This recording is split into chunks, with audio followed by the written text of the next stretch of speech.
Everyone. तो आज हम अपना टॉपिक स्टार्ट करने जा रहे हैं थॉर्नडाइक, ठीक है। और ये सीडीपी की क्लास 3 है। इससे पहले मैं 2 टॉपिक ऑलरेडी सीडीपी के डिस्कस करा चुकी हूँ और हम यहाँ पे डिटेल में एक एक टॉपिक पढ़ते हुए चलेंगे। जैसे कि आपको पता है कि सीटेट दिसंबर में आ रहा है, ठीक है। दिसंबर में सीटेट का एग्जाम होना है, अक्टूबर में आपको फॉर्म देखने को मिल जाएगा।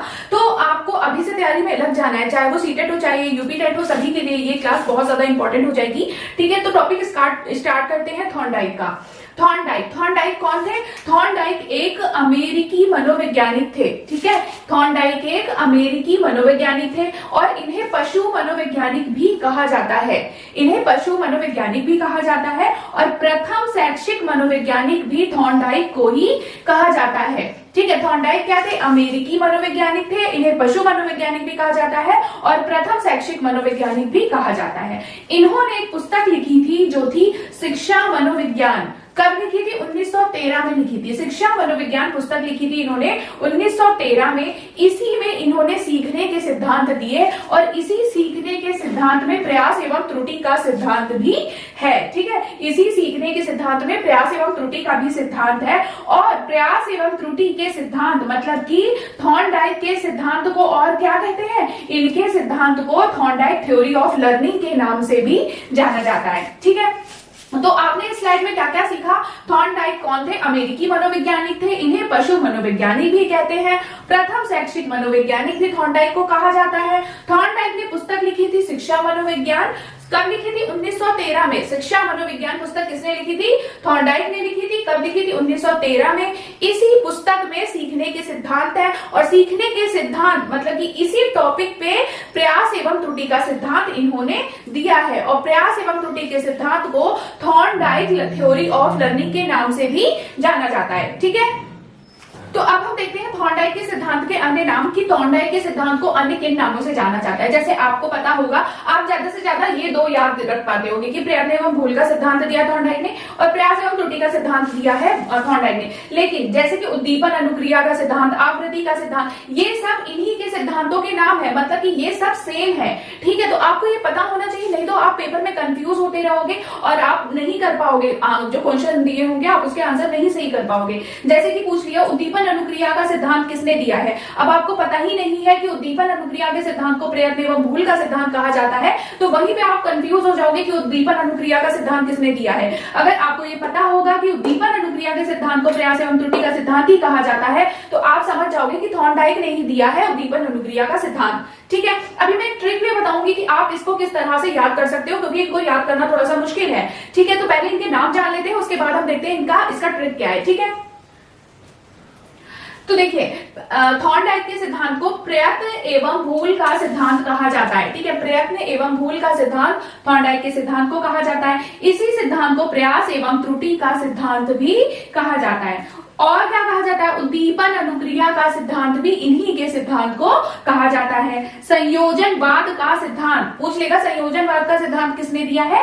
तो थॉर्नडाइक ने दिया है संयोजनवाद का सिद्धांत। संबंधवाद का सिद्धांत किसने दिया है? तो संबंधवाद का सिद्धांत दिया है थॉर्नडाइक ने, ठीक है।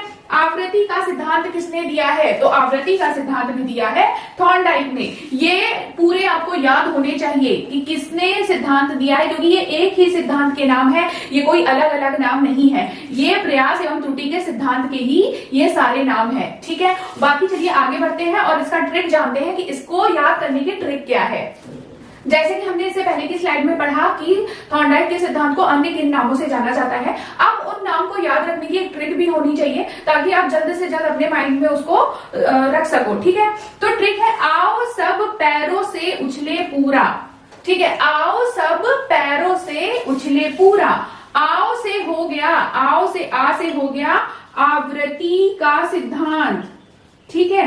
आ से क्या हो गया? आवृत्ति का सिद्धांत, ठीक है। सब से हो गया संबंधवाद का सिद्धांत, संबंधवाद का सिद्धांत।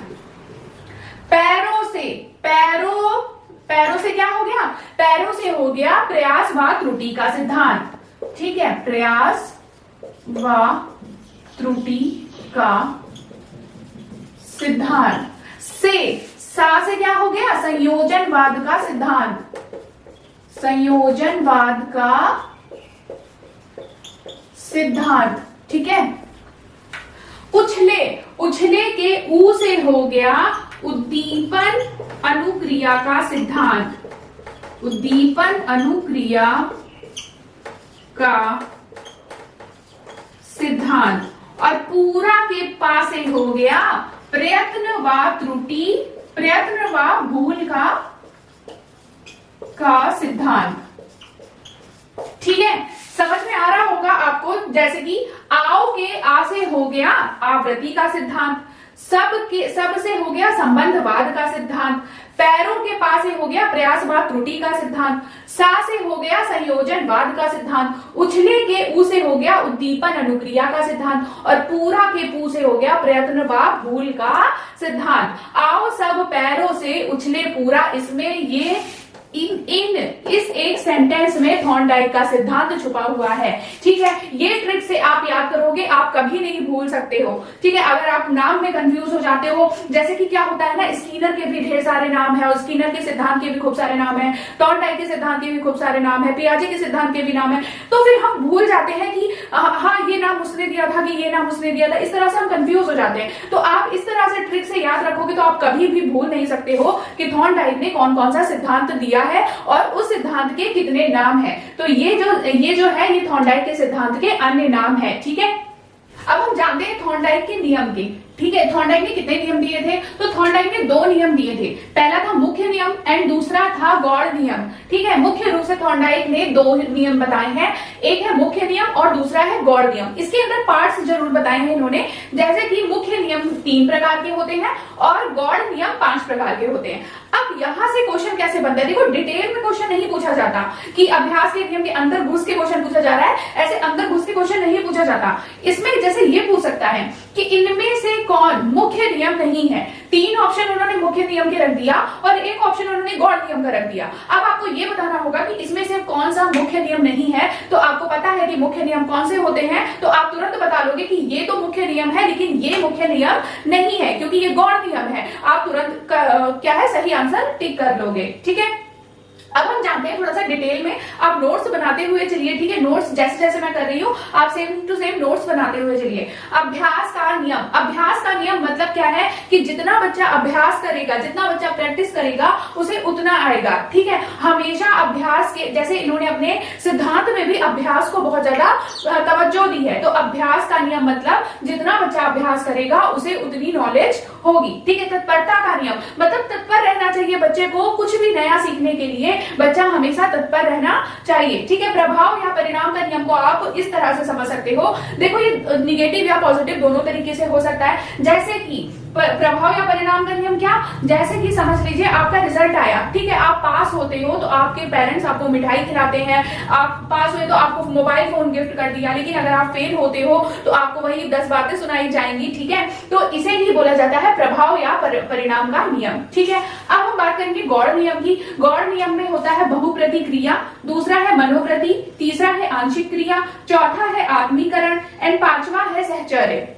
देखिए जो गौड़ नियम है उसको इतना याद करने की जरूरत नहीं है, ठीक है। बस आपको नाम याद रखने हैं कि क्या होते हैं, बहुप्रतिक्रिया, मनोवृत्ति, आंशिक क्रिया, आत्मीकरण, सहचर्य, ठीक है। गौड़ नियम 5 प्रकार के होते हैं एंड मुख्य नियम 3 प्रकार के होते हैं। आपको बस इतना याद रखना है और कौन कौन से होते हैं ये भी याद रखना है, ठीक है। अब हम आगे बढ़ते हैं, देखते हैं थॉर्नडाइक का जो प्रयोग था उन्होंने किस पर प्रयोग किया था और उसे क्या परिणाम निकला था, उसके बारे में भी डिस्कशन करते हैं। अब हम बात करेंगे थॉर्नडाइक के प्रयोग की।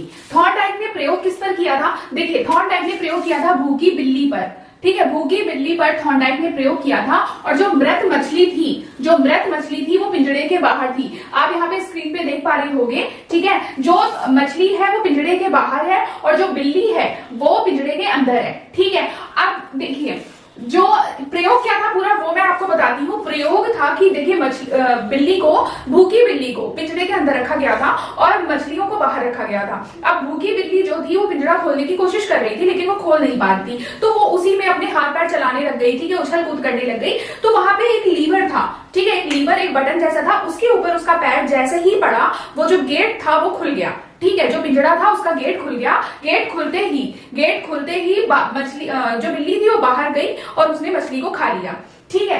अब अब देखिए बात क्या करते हैं, देखिए अनुक्रिया, अनुक्रिया करता यानी कि रिस्पॉन्स, इसमें अनुक्रिया किसके द्वारा हो रही है, अनुक्रिया यानी कि क्रिया कौन कर रहा है, बिल्ली कर रही है ना, बिल्ली पिंजरे के अंदर है, तो यहाँ पे जो आर है यानी कि रिस्पॉन्स है, यानी कि अनुक्रिया करता है वो है बिल्ली, ठीक है। अब उद्दीपन क्या है, उद्दीपन यानी कि स्टिमुलस, उद्दीपन है मृत मछली। आप इसको अच्छे से समझ पा रहे होंगे, जैसे कि आप समझ लीजिए अनुक्रिया करता आप स्टूडेंट हो क्योंकि आप पेपर क्रॉस करना चाहते हो, और ये समझ लीजिए ये सीटेड है, ये सीटेड है या यूपीटेड है, इसको आप सीटेड या यूपीटेड समझ लो, ठीक है। अब आप प्रयास कर रहे हो कि आपको सीटेड या यूपीटेड में सफलता मिल जाए, ठीक है। तो आपका प्रयास जो आप कर रहे हो वो है, मतलब आप क्या हुए, आप हुए अनुक्रियाकर्ता, और जो जिसको आप पाना चाहते हो वो हुआ उद्दीपन, ठीक है। मुझे लगता है इससे अच्छे से मैं नहीं समझा पाऊंगी जितने अच्छे से आपको समझ में आ गया होगा, ठीक है। अनुक्रियाकर्ता हो आप और उद्दीपन है आपका सीटेड या यूपीटेड, जिसकी भी तैयारी आप कर रहे हो, ठीक है। तो इसी प्रयोग के आधार पर जो बिल्ली है वो अनुक्रिया करता है और जो मृत मछली है वो उद्दीपन या स्टिमुलस है, ठीक है।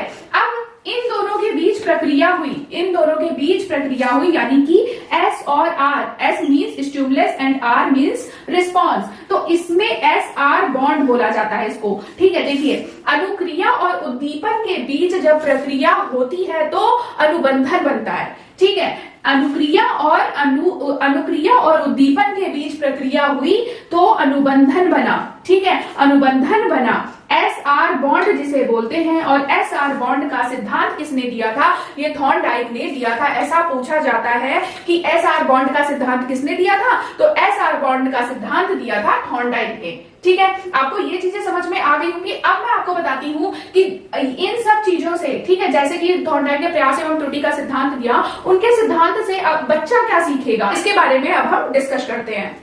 देखिए अब हम बात करेंगे थॉर्नडाइक के सिद्धांत जो है, जैसे थॉर्नडाइक का सिद्धांत हो गया, स्कीनर का, पियाजे का, इन सब को हमें क्यों पढ़ाया जाता है, क्योंकि देखिए इन्हीं